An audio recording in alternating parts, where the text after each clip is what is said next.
Boker Tov, nous continuons notre étude du traité Shabbat et nous allons à présent étudier la 4e Mishnah du 6e chapitre de Shabbat.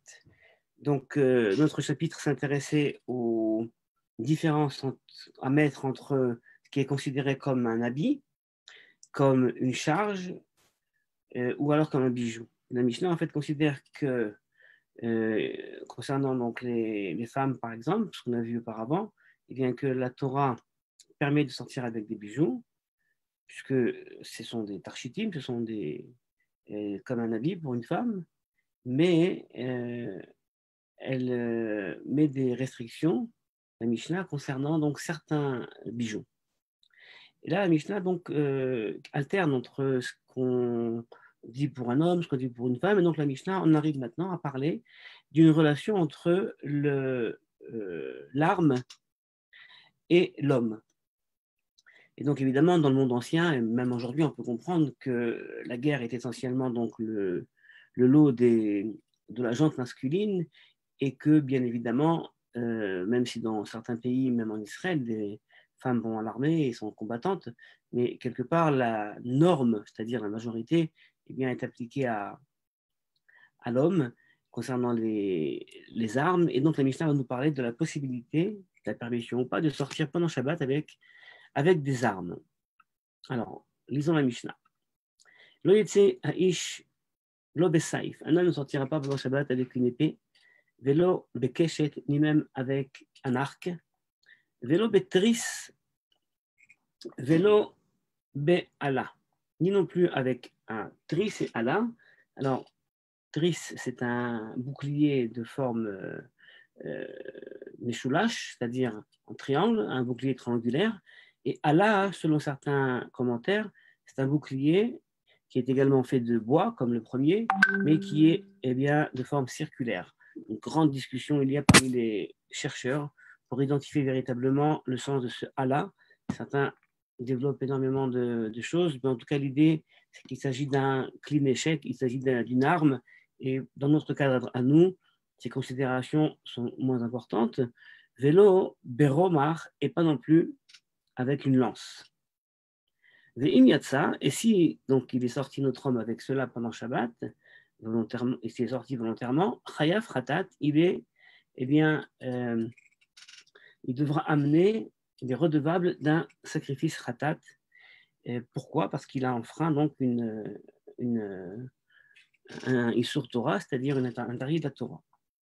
Rabbi Eliezer Omer, Rabbi Eliezer lui considère, Tarchitin Henlo, tous ces objets-là, toutes ces armes sont pour lui, eh bien, non pas comme des charges en plus, comme massa, mais au contraire, ce sont pour lui comme des bijoux, comme des ornements. Vachachamim Omrim, et les sages disent, Enan, la Lignaï, toutes ces armes-là ne sont pas des bijoux, mais ce sont uniquement des objets de honte. Chez les Emar, comme il est écrit donc, dans les fameux versets dans Isaïe, et des textes très beaux donc, concernant la paix future qui s'instaurera dans le monde, je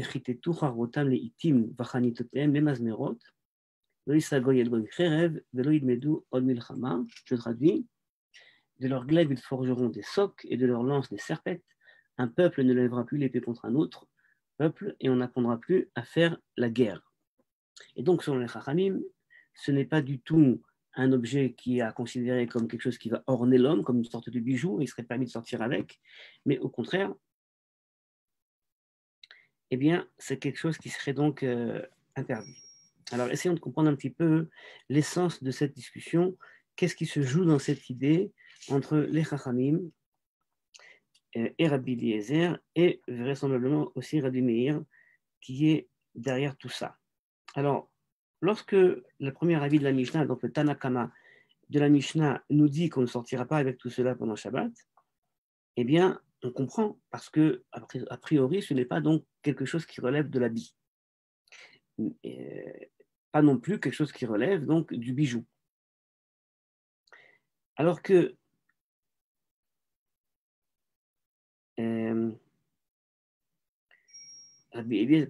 excusez-moi, le Tanakama, donc c'est la première partie de la Mishnah, qui considère que c'est interdit. Rabbi Eliezer considère pour sa part que ce sont des tarchitim, ce sont donc des bijoux, et donc il serait donc permis de sortir pendant Shabbat. Et Chachamim, eux, considèrent que c'est un objet de honte et vraisemblablement donc sont d'accord avec le Tanakama, le premier avis. Nous avons donc une Mishnah avec 3 avis. Premier avis qui est selon Rabbi Meir, donc qui n'est pas explicité en tant qu'Rabbi Meir, qui est donc interdit. Rabbi Eliezer qui lui permet, puisqu'il considère que ce sont comme des bijoux, des ornements. Et Chachamim qui, eux, considèrent que ce sont donc des objets de honte. Et comme les armes vont s'annuler selon ce qui est écrit dans le verset d'Isaïe dans les temps futurs, eh bien cela veut donc dire que ce ne sont pas des bijoux et donc on n'a pas le droit de les porter. C'est donc la logique. Sauf qu'il faut un peu comprendre la réalité de l'époque parce que au fond, à l'époque, eh bien, il faut savoir que cet habit-là, je dirais de soldats, eh bien, était celle essentiellement de l'élite romaine, c'est-à-dire les Romains sortaient de chez eux et ils sortaient de chez eux, même lorsque ce n'était pas un temps de guerre, ornés de leurs armes. C'était une sorte de statut social. Un homme ne sort pas de chez lui sans son téléphone. Vous voyez, un homme ne sort pas de chez lui, pour le dire, sans ses armes. Et donc, Rabbi Eliezer, qui lui, on le sait, est descendant de l'école de Shammai et avait un statut social très élevé, qui était également partie prenante dans l'école juive de l'époque, qui était une école beaucoup plus militante. Donc, on comprend que pour lui, eh bien, lorsqu'un juif sort de chez lui, eh bien, il peut également sortir avec ses armes. C'est une façon de proclamer le combat, et s'il n'y a pas guerre, c'est une façon de proclamer donc la résistance, la réaction, la résistance, voilà. Et donc pour lui, donc un homme, c'est donc évidemment lié à l'arme. Alors que pour les Chachamim, c'est très clair, eh bien, les armes ne font pas du tout partie des instruments, des outils qu'un homme devrait avoir sur lui. Ce n'est qu'une question donc je dirais, de conjoncture, guerre ou paix. Et c'est très intéressant donc de voir que cette discussion sur la question des armes, eh bien, en fait, quelque part, reflète une discussion sur des visions nationales différentes, nationalistes différentes, et également sur des visions donc, sociales différentes. Continue la Mishnah. La Mishnah donc continue, et puisqu'elle nous parlait de cette histoire-là, eh bien, va introduire un autre élément, donc, qui est l'élément donc, qui n'a rien à voir avec, concernant la pureté et l'impureté. Birit tehora, v'yotzin ba b'shabbat, kevalim tmeim, ve'en yotzin bahen b'shabbat. De quoi parle-t-on?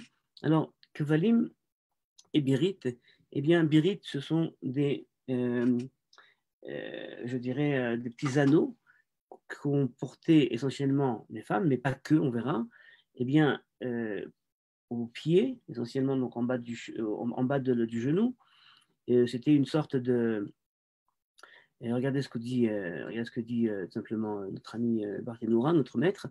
Birit et saada al shok l'arzik bate shokaim, shelo yiplu ve'ira'u shukea, ilchach tehora de lav tarshit lenoihu.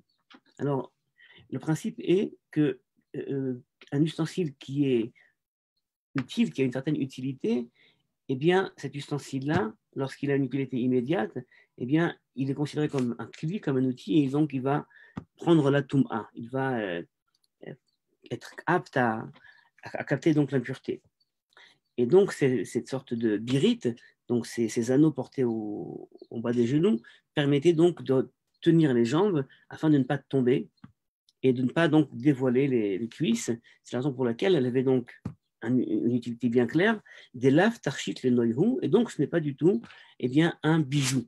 Ce n'est pas considéré comme un bijou, comme la Mishnah parle auparavant justement des ornements, des bijoux, bien, elle nous parle également de cet ustensile-là. Donc ce n'est pas un bijou du tout, parce que des laves tarchit. Ou kli tashmish na melohave, mais ce n'est pas non plus quelque chose qui va aider à en soi faire opérer une autre action. Dunya des tabaot à kelim shem teorim. Donc, vous voyez que sur ce point-là, donc les birites, ces anneaux-là, eh bien, tehora, d'accord, eh bien, ne prend pas l'impureté, et on peut donc sortir pendant le Shabbat. Par contre, il y avait une certaine habitude de mettre entre ces deux anneaux certaines fois des chaînes, afin, la raison est essentiellement donc de permettre aux personnes de ne pas faire de grands pas. Ou alors, pour d'autres raisons, on mettait ça donc à certaines filles pour ne pas que leur virginité disparaisse. de peur d'abord des trop grands pas. Bon, on peut discuter cette idée-là, cette idée-là médicale. En tout cas, on sait que ça existait dans le monde ancien, cette histoire-là. Et donc, ces kvalim, eux, eh bien, par contre, sont impurs, donc sont impurifiables, et on ne sort pas avec pendant Shabbat. Regardez ce que nous dit le Barthénoura, kvalim temeim. Le Barthénoura nous ramène une histoire. Il y avait une famille à Jérusalem, qui avait des grands pas, qui faisait des grands pas. Les grands pas, ce n'est pas uniquement une façon de marcher vite, c'est aussi très souvent, métaphoriquement, on va dire le fait d'avoir un peu le nez en l'air, donc se prendre pour quelqu'un d'important, avoir une sorte de, je dirais, de condescendance envers les autres. Et pour ces filles-là, leur virginité, eh bien, disparaissait. Vous voyez que c'est en fait une histoire à réfléchir également entre d'une part la condescendance envers les autres, l'orgueil, et d'autre part la perte de la virginité. Enfin, ce n'est pas notre but maintenant de comprendre cette histoire, mais c'est intéressant donc, de l'analyser également en termes littéraires. En tout cas, une famille donc à Jérusalem, et donc cette famille-là ont posé donc des chaînes entre les deux anneaux qu'il avait donc sur les jambes, et donc on a eu à ce moment-là une sorte de chaînon. Voilà, afin donc qu'il ne fasse pas de grands pas et que la virginité ne disparaisse pas. Et c'est la raison pour laquelle c'est pourquoi et donc, selon cela, ce chaînon eh bien, a une utilité pour l'homme et pas uniquement une utilité donc pour un keli, pour un autre ustensile. C'est pourquoi elle va donc eh bien, être capable d'accepter l'impureté. On ne sort pas avec pendant Shabbat. Alors pourquoi on ne sortirait pas avec pendant Shabbat? Je vous rappelle que la raison pour laquelle certains bijoux avaient été interdits, c'est de peur qu'une dame les enlève pour les montrer à ses camarades, et donc on vienne donc à le transporter 4 côtés dans le domaine public.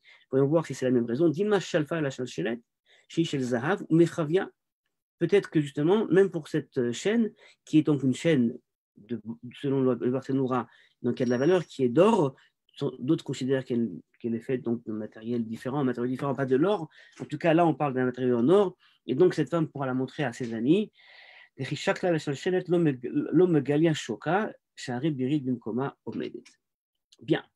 Et bien voilà donc pour notre Mishnah, donc qui nous parle du statut de l'homme et de la guerre. Et c'est intéressant encore une fois au niveau littéraire de voir que la Mishnah commence par un débat sur l'homme et la guerre, donc le masculin et la violence, et finit sur une question qui est liée aux femmes et à la virginité. Vous voyez, une sorte de contraste qui est créé entre les deux. Le combat pour conserver la virginité, enfin on pourrait peut-être réfléchir à la façon dont la Mishnah a été structurellement, je dirais, rédigée, très intéressant en soi. Enfin, nous allons nous arrêter là et nous retrouvons demain, si Dieu veut, pour une prochaine Mishnah. Bonne journée.